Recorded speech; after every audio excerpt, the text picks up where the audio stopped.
Hey, this is Asbog the Gaming Orc, and we're going to talk about some basic attack, basic blocks, advanced attacks, advanced blocks, and some advanced tips for For Honor, the PvP game. So we're going to first of all talk about the basic attacks, but something that I'm going to talk about that's used from fighting games is called frames. Sometimes when you do a move, you get plus frames or minus frames. Plus frames is that you're going to have a slight advantage on your opponent, typically after they do a block. Like for instance, if I do a guard break, then light attack, I'm at enough plus frames where I can get that attack off for free, depending on the amount of plus frames I get. So if I do just a light attack and my opponent takes damage, do I recover fast enough in time before they can react again and block? So they have to basically take, a potential. They have to react very quickly. So I'm at like a certain plus amount of frames. There's roughly about 30 frames most times in a game, 30 frames per second. But a certain move, there's so many, my character makes an attack and there's so many frames that are used in that animation of the attack. How many frames it takes for me to attack. The other thing is minus frames. When my opponent can light attack me or get a free attack on me based on an attack I do. For instance, when I'm out of stamina and I do a heavy attack, I'm at a lot of minus frames. In this game, they don't have the frame data out on the moves, but if they really wanted to break it down, they actually do that in certain fighting games. They actually break down the move lists of all the characters, and they give you the plus and minus frames, and then you can see like what moves are superior, what chains of moves are superior. It's not so much important for this game, but it's an aspect of fighting games that you should know about, and it makes you think about the moves and attacks that's gonna make you into a better player. So the first thing we're going to talk about is the light attack. It's great for poking, and what it counters is heavy attacks, and it also counteracts guard breaks. Sometimes other light attacks, if you time them beforehand. So if your opponent light attacks and you light attack before that, because you're at plus frames, that's why your light attack is going to connect. So like if your opponent tries to light attack spam instead of trying to block you while you're light attack spam, but you've already connected your light attack, well then you're going to hit him with more attacks, and so you can just keep overwhelming your opponent with light attacks. The next basic attack is the heavy attack. It's one of your most powerful attacks, but it's slow and easier to parry, which is an advanced form of blocking. It can be countered by light attacks and dodging in the direction of the attack. The next basic attack is the guard break. It's a powerful attack that can be used to manipulate the direction of your opponent into obstacles and so forth. You can throw them off ledges, and it can also be used to just get a free attack off, a free light attack off, or if you really want to mix it up, you can try to get a heavy attack off, but that can be blocked based on the exhaustion of your opponent. If I guard break and then I guard break forward, it pushes them back. If I guard break and guard break into the left, it moves them to the left. If I guard break and move them to the right, it moves them to the right. Now if I guard break him and I'm very close to the wall there, you'll see he has a dazed animation. That dazed animation means that he cannot see the triangle, the shield triangle around my character and what direction I'm going to attack him. So it's really good to not get greedy about it and just do a light attack that's very difficult for him to see, or a light attack combo that you want to do. So for this character has a light attack, heavy attack chain. That's something you could do. So this stun, that's probably a really good setup, and it takes me down to about half stamina. Stamina is the last major one of just something you should know, part of basic attacks. Every attack, all attacks use stamina, so it prevents you from button mashing because you can just get exhausted. If a block connects, no damage is taken, but that basically the attacker loses another health bar, if you want to think about it, which is the stamina bar. That stamina bar is very important, and we're going to talk about that later and how you could take advantage of an opponent who's just spamming you with attacks. So you have to watch your own stamina too, and it just basically prevents a good offense-defense balance and it's a little bit realistic as well. We're going to talk about basic blocks compared to certain classes and what certain classes are. You can see here I'm playing the sword and board Viking guy here, and with him, when I move to a particular stance, you can see the icon is always lit white.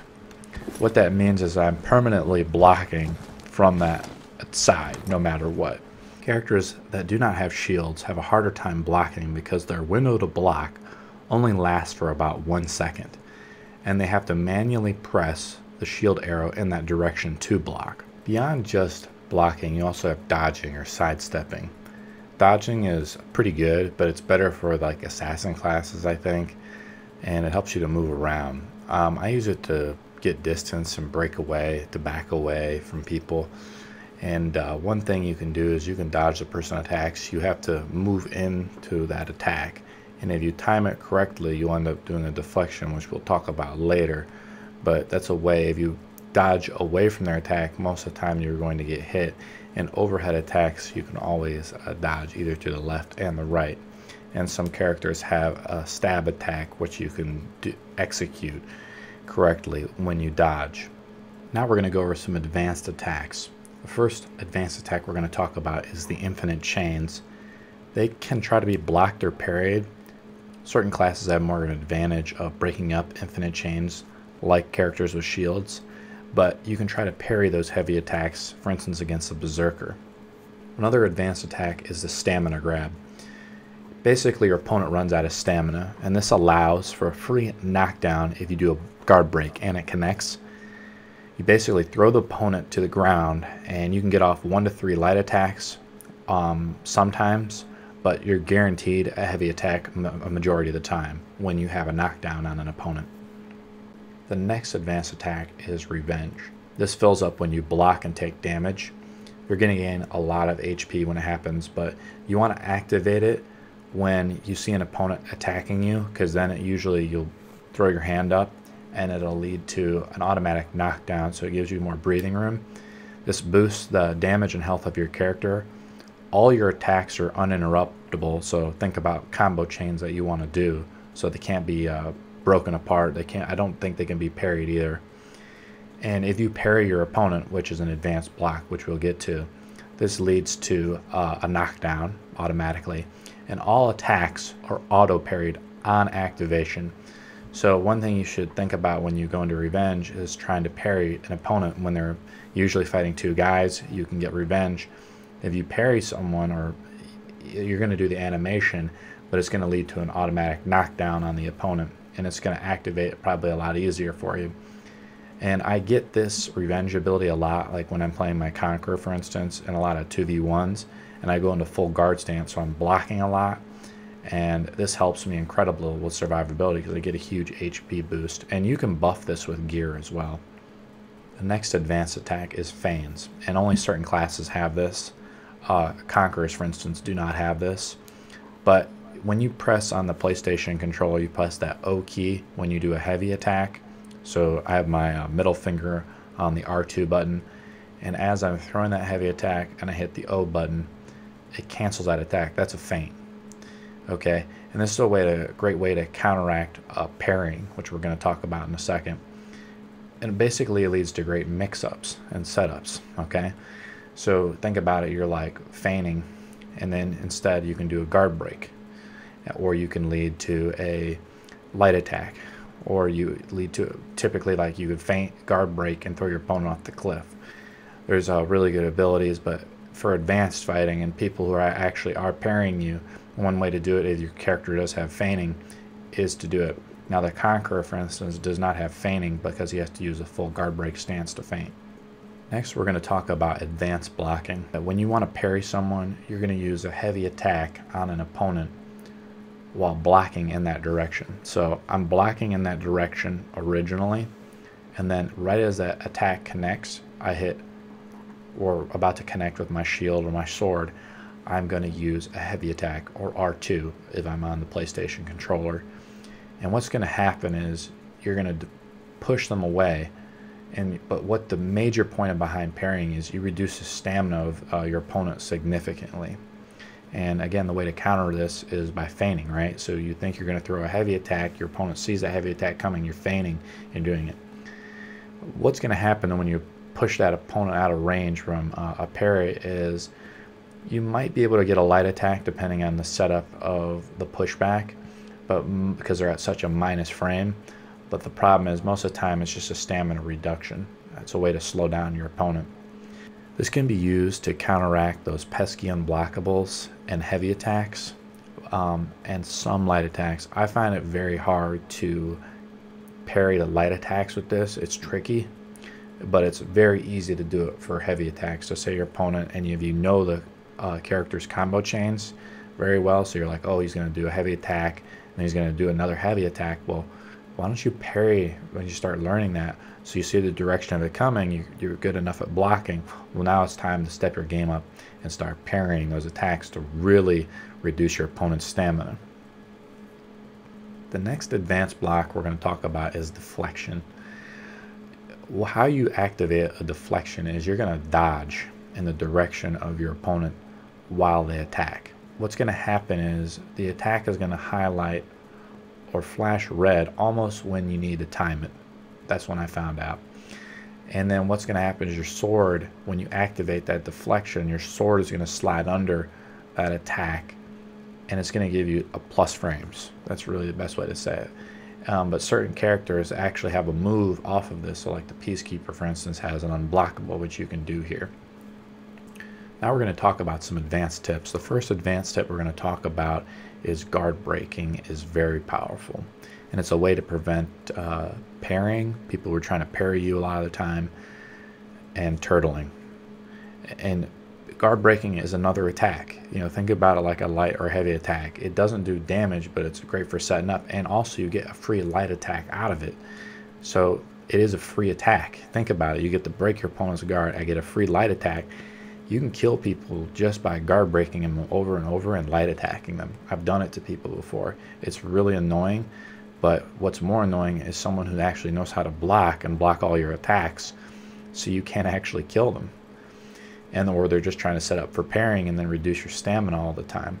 But what's really good is I can set up guard breaks, and well, if you're not gonna try to guard break, or you're just sitting back and turtling, well, I'm going to put the pressure on you because now I'm going to start light attacking you out of these guard breaks. It can only be countered really by light attack spam, really. So it can be set up. So say if I do light attacks, well, I can also light attack you and then go into a guard break. So there's sort of some additional combo chains in here that are not really combo chains. The next major tip is similar to guard breaking. I like to call guard breaks throws personally, because that's what they are. Just throws in general are really powerful, and they can one-shot opponents. I've thrown so many people off ledges. It happens every game because I can run up behind somebody, or I'm fighting someone and nobody guard breaks. It's difficult to guard break as is because most people are turtling, and if you're near a ledge, or I'm setting up the ring awareness, ring generalmanship, I can set where I'm going to throw you off, and it happens all the time. And there's a lot of ways to kill people. You have spikes, pits, geysers, ledges, fire, tons of ways to damage opponents from a guard break. You can salvage and upgrade your gear that you like, or the type of way you want to play your character. A certain gear can have, you can have certain sets of gear that have multiple purposes. For instance, on my Conqueror, I like to have a lot of throw gear, because as I'm telling you, throws are really powerful, and it's essentially an unblockable if you think about it. Like, you cannot block my throw. Predictable attacks should be parried, and what I mean by that is the Orochi, for instance, the samurai assassin, sets up for an attack. He like puts his sword on one side, or he can put it on the other, and he's going to attack you from that side only. That attack, if you're playing a sword and board character, you should try to parry this attack, because you're going to block it, and now you just have to try to parry it. Another example is the Viking throw is very predictable. In other words, a lot of Vikings, it's a very powerful throw ability. They know they want to use it. You know when they're going to use it. Just guard break it or light attack spam them out of it. And So that's why I like using light attacks to poke you to lead to mix-ups. Predictable unblockable attacks can be back dodged or parried. Now a lot of players, like even myself, they play it safe, and we like to back dodge out of those unblockables. One thing you can do is parry them. Now I haven't done it, but I was reading, for instance, when this guy like triple stabs you, you can parry this attack, so you don't have to eat all the damage. So again, you're blocking in that direction, and then you hit the heavy attack button, and you're supposed to be able to parry it. So there's a few predictable unblockables. For instance, you have the Viking swing. He always swings from to your left, and you can block that with the heavy attack. So if you can't backdash for whatever reason, try to parry that attack, because it can happen. It's not easy and it takes practice, but it can happen. And then you also have the Kensai, which is the samurai guy here. He has this overhead attack. That attack as well is very predictable. You can only do it from one spot, which is the overhead attack. That can be parried. And it's easier to dodge some of these attacks, but practice makes perfect. And if you try to learn how to parry, well, then your opponent will have no stamina, because a parry reduces opponent's stamina almost by 50%. The next advanced tip I want to talk about is assassins who dodge a lot. I noticed this when I'm fighting better players with the assassins. They like to dodge around. Just think about it when you're dodging. For instance, you have to hit the, I believe, your thumb is on the pad, right? It's not on the dial, so you can't block as easily, like do directional blocking. So if I'm playing my Conqueror, I can do light attack, infinite spam. Now they might be trying to dodge backwards all the time, and since dodging doesn't take stamina, which is something they might change. Just a straight dodge doesn't take any stamina. It should take at least a little stamina, so these guys can't just keep spam dodging back all the time. But this is one way you can counteract this, is using light attacks and trying to close the distance and light attack your opponent. Because if you think about it, their hand, like I was saying, is off that dial. So just look at where they're blocking and try to go to the other side. The last advanced tip is practice mode. I didn't know about this, but to learn a new character or learn a new class, it's very good. You can go in this practice mode and practice all the moves, try to get down the timing here of a particular class. Here's the Peacekeeper. So the Peacekeeper's attack here, I'm literally, when I'm trying to do that triple stab, it's difficult to time, and how you hit that triple stab is you hit it when the blade is connecting into them, and you can count it out if you need to practice it, and you go 1, 2, 3 every time it connects. 1, 2, 3, and it's a way for you to practice to get that stab down. This is Asbal with the Gaming Orc, and you just watched a video on basic attacks, basic blocks, advanced attacks, advanced blocks, and it's some advanced tips for For Honor. Like, subscribe, and if I missed any tips, feel free to put them in the comments below. I read them all, humans. I'll see you guys in the next chapter.